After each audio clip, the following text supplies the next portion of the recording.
بسم الله الرحمن الرحيم. الحمد لله رب العالمين، والصلاة والسلام على سيد المرسلين وخاتم النبيين محمد وآله وأصحابه أجمعين.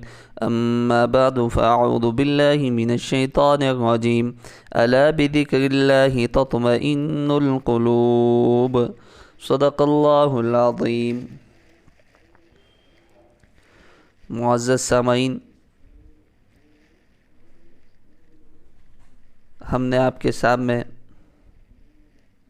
ذکر کی مجالس کی اہمیت اور اسی طرح زبان سے ہمیشہ ذکر کرتے رہنے کی فضائل کچھ بیان کیے تھے. یہ کل جناب محمد رسول اللہ صلی اللہ علیہ وسلم نے 5 نصیحتیں فرمائیں. اس میں سے پہلی 2 نصیحتیں آپ نے سنی ہیں، سماعت کی ہیں. تیسری نصیحت جناب محمد رسول اللہ صلی اللہ علیہ وسلم نے بیان فرمائی، وَأَحَبَّ فِي اللَّهِ.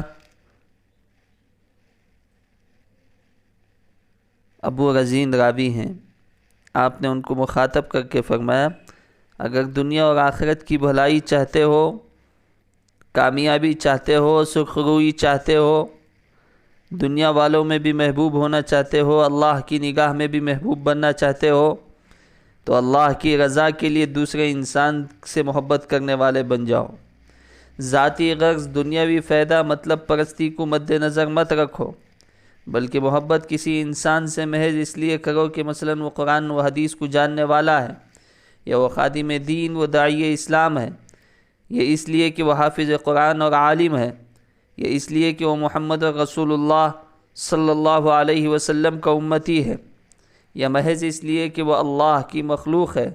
محبت کرنے اور ملنے جلنے کے وقت اگر نیت درست ہوگی اور محض اللہ کے لیے انسان کسی سے محبت کرے گا یا ملے گا اور اس کی خدمت کرے گا، تو اس کی طرف سے ظاہر ہونے والے کسی نامناسب حرکت پر کبھی شکایت نہیں ہوگی،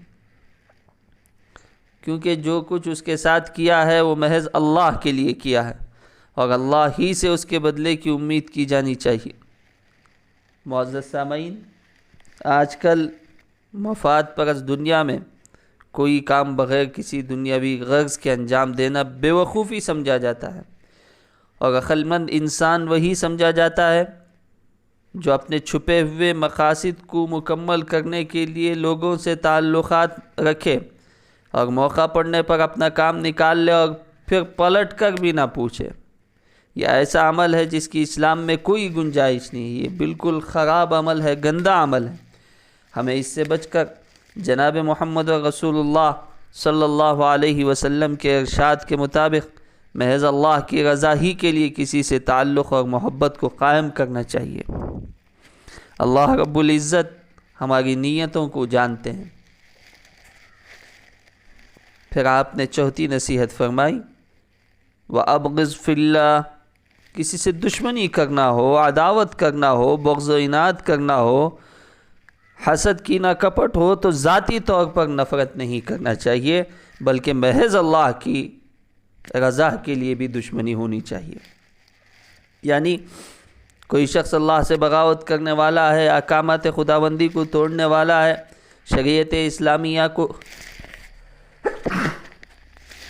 اسلامیہ کو پامال کرنے والا ہے اور اللہ کے احکامات کو کھلم کھلا توڑتا ہے، تو وہ شخص ایسا ہے کہ اس کے ان گناہوں کی وجہ سے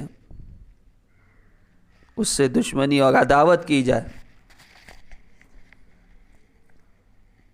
اور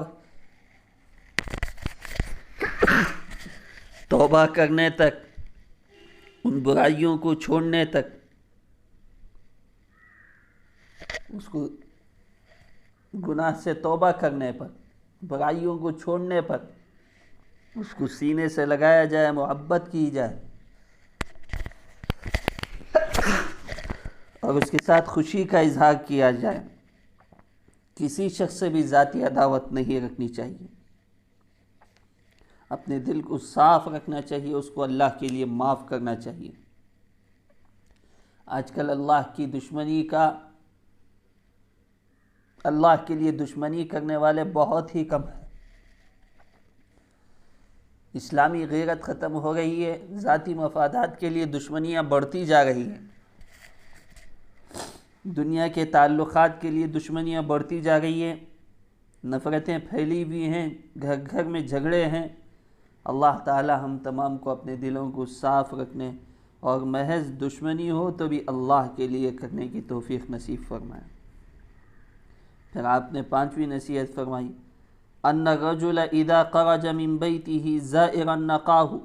آپ نے فرمایا جب ایک آدمی دوسرے آدمی سے ملاقات کی نیت سے نکلتا ہے تو اس کی اتنی عظیم الشان فضیلت آپ نے بیان فرمائی۔ جب کوئی شخص محض اللہ کی رضا کے لیے گھر سے کسی سے ملنے کے لیے نکلتا ہے تو 70,000 فرشتے اس کے پیچھے پیچھے یہ دعا کرتے ہوئے چلتے ہیں کہ اللہ تو اس کی مغفرت فرما، اور جس طرح اس نے صلہ رحمی اور میل ملاپ کا خیال رکھا ہے اسی طرح تو بھی اس کو اپنی رحمت اور مغفرت سے ملا دے۔ تو معزز سامعین، اس سے معلوم ہوا کہ رشتہ داروں، پڑوسیوں اور خاندان والوں سے کٹ کر الگ تھلگ رہنا شریعت مطہرہ میں کوئی اس کا تعلق نہیں ہے، بلکہ شریعت نے رشتہ ناتوں کو ملانے، صلہ رحمی کا حکم دیا ہے۔ اللہ تبارک و تعالی ہم تمام کو اسلامی اصولوں پر زندگی گزارنے کی توفیق نصیب فرمائے۔ آمین۔ وآخر دعوانا ان الحمد للہ رب العالمین۔